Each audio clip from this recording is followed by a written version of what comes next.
विनोदात लोळवून हास्यात घोळवून सुखाचा आणलाय वसा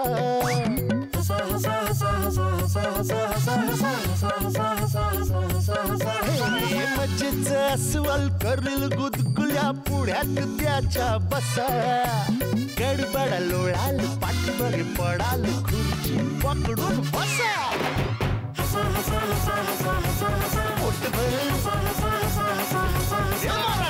खदा खदा खुदू खुदू किदी किदी हसा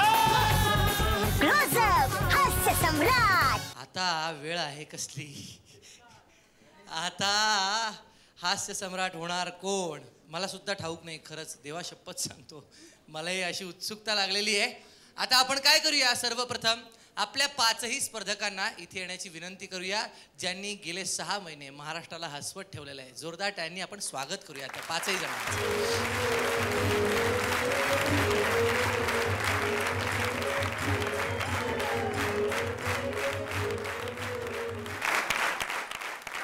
आता हास्य सम्राट कोण होणार आहे याचा निकाल लागेल आता लगेच. मकरंदजी आपण काय कर कोण आलं हे. अरे देवा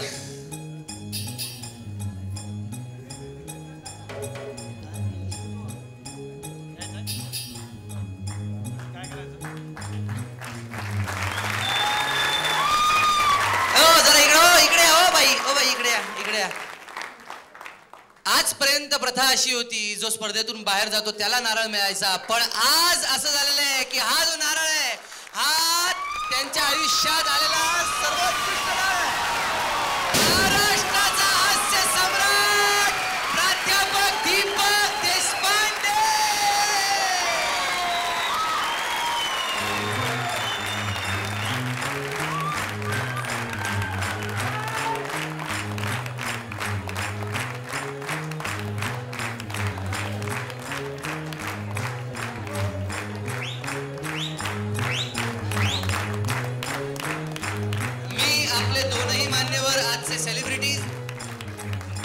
आणि केदार दोघांनाही विनंती करतो त्यांनी कृपया स्टेजवर यावं आणि तो जो मानाचा मुकुट आहे तो दीपक देशपांडेंना त्यांनी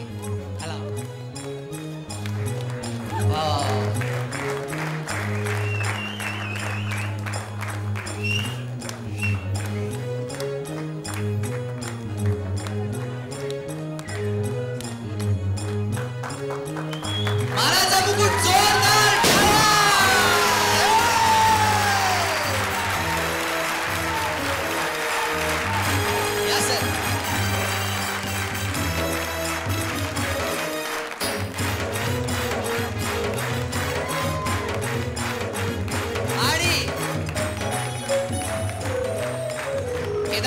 जोरदार दोघांनाही विनंती करतो हा आणखी 2 लाखाचा चेक त्यांनी द्यावा दीपक देशपांडे यांना.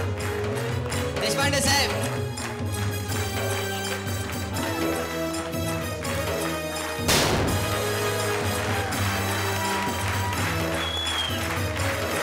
द्या आता माझ्या अकाउंटला जमा करतो द्या.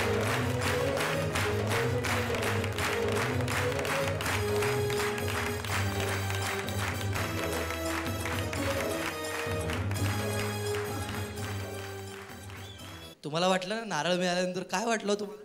नारळ मिळाल्यानंतर मला वाटलं बहुतेक बाहेर काढलं.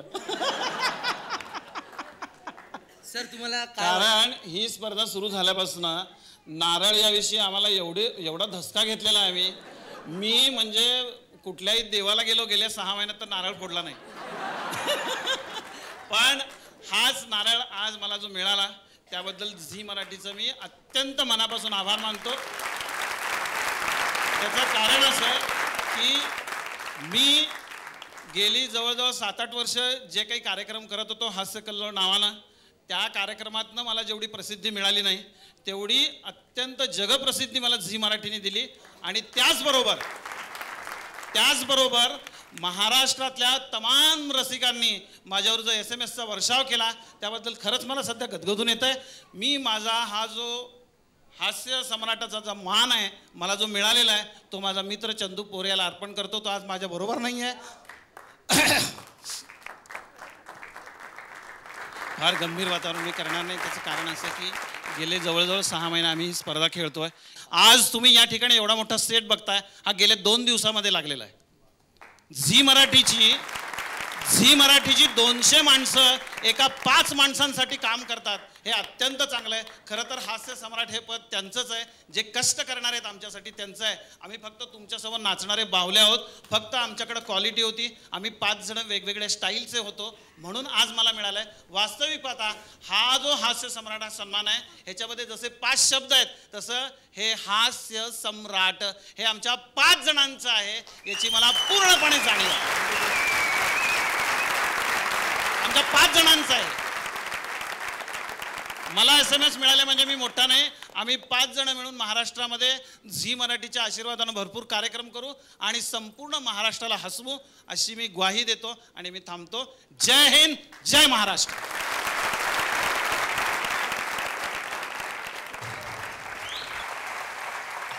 आपल्या सध्याच्या जीवनामध्ये फोन हा एक अविभाज्य घरातला एक माणूस झालेला आहे आणि अशा फोनचे अनेक अनुभव आपल्याला येत असतात. तर प्रत्येकाची फोन घ्यायची किंवा करायची वेगवेगळी पद्धत असते. आमच्याकडच्या सोलापूरच्या हुतात्मा स्मृती मंदिरला नाट्यगृहाला एक वॉचमन होता बाळू नावाचा. त्याची फोन रिसीव्ह करायची एक आंतरराष्ट्रीय पद्धत होती. कुणाचाही फोन आला की तो उचलायचा, पण त्याच्या पद्धतीने उचलायचा. फोनची रिंग व्हायची, ट्रंग ट्रंग. हॅलो, ठेवू का? अरे ठेवू का काय म्हणतो रे बाळू, जरा तारीख पाहिजे. ओ तारीख मला काय कळत ना, ठेवू का? अरे ठेवू का नाही रे, 15 सप्टेंबर तारीख पाहिजे, पवार साहेब येणार आहे, जरा बघ जरा. ओ मला का कळत ना, ठेवू का? अरे ठेवू का नाही रे, जरा बघ ना, कुठे गेले तुझे मॅनेजर? ते मॅनेजरने जरा जिमखान्यात व्यायाम करायला गेलेत, मी पण जरा व्यायाम करायला चाललो, ठेवू का? अरे बघ रे जरा. ओ मला का कळत ना, ठेवतो बघा, ठेवलो बघा, डोक्याला ताप उगा. त्याला फोन घेण्यापेक्षा ठेवण्यातच जास्त आनंद होता. आपल्याकडे कधी कुणालाही फोन आला ना, पहिला तो शब्द पकडला तर तो लवकर सुटत नाही. त्यामुळं हा माणूस पलीकडच्या माणसाशी काय बोलतोय समोरच्या माणसाला अजिबात कळत नाही. ह या शब्दाने फोन सुरू होतो, शहर पण हच राहतं. काय बोलणं चाललंय कळतच नाही. ट्रुंग हं हं हं हा हा हा हा हा नाही नाही नाही नाही हा हो हो हा अरे बोल ना मग, बोल ना. हा हा हा हा हा रॉंग नंबर आहे. अरे इतक्या वेळा निघाला रॉंग नंबर आहे. मी एकदा एका पक्क्या सोलापुरी मुलाला त्याच्या ताईशी बोलताना बघितलं होतं. त्यांनी काय केलं, मशीनमध्ये पैसे टाकले, पलीकडनं त्याच्या ताईने फोन उचलला. आता ताईने फोन उचलला म्हणजे तो ताईशी बोलायचं होतं त्याला, पण ताई हा शब्द तो व्हरायटीने वापरत होता.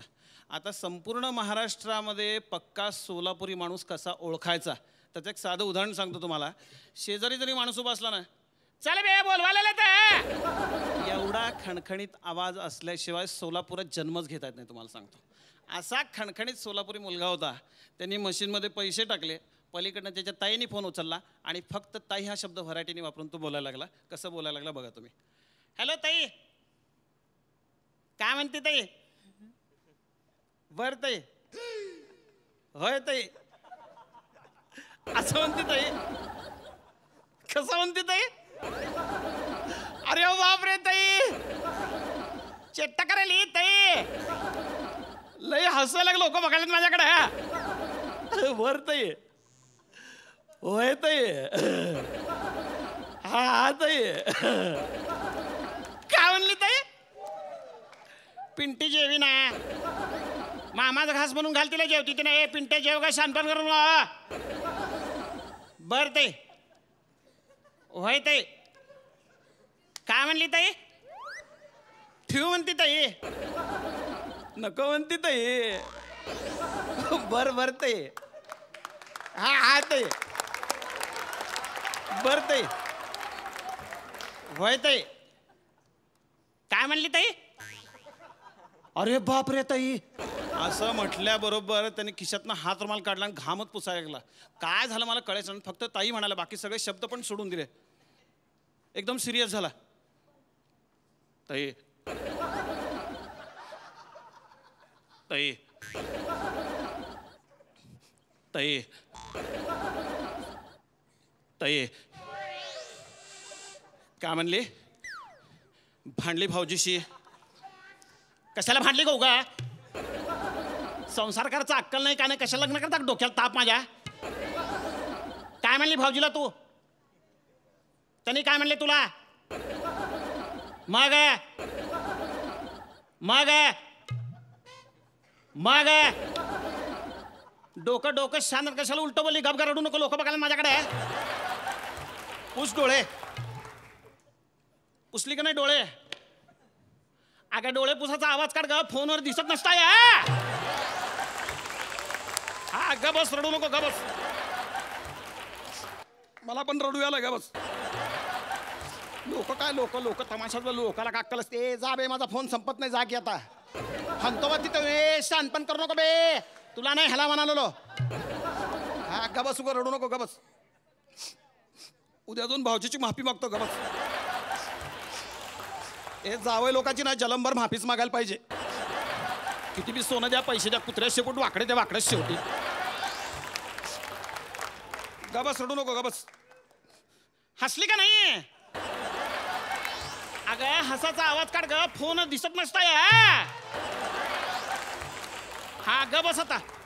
आता ग बस, ठेवून झापड मारू. ठेव म्हटलं. ठेवला एकदा फोन. त्याच्याने त्याच्या ताईचं काय बोलणं चाललं होतं मला शेवटपर्यंत लक्षात आलं नाही. धन्यवाद. आणि तो आमचा की असा कायमच हसवणारा, आणि मी कायमच त्याच्या हसण्यावर रडणारी बहीण आहे. की तो माझी नक्कल करताना कायम सांगायचा की काका मला आनंद झालाय, असं. म्हणजे ती माझी पहिली नक्कल केली आणि तो आज सम्राट झाला. याच्याबद्दल खरोखर खूप आनंद वाटतोय. आम्हा सर्वांना खूप आनंद, आणि असा भाऊ तुम्हा आम्हा सर्वांना मिळावा अशी माझीच ईश्वरचरणी प्रार्थना आहे.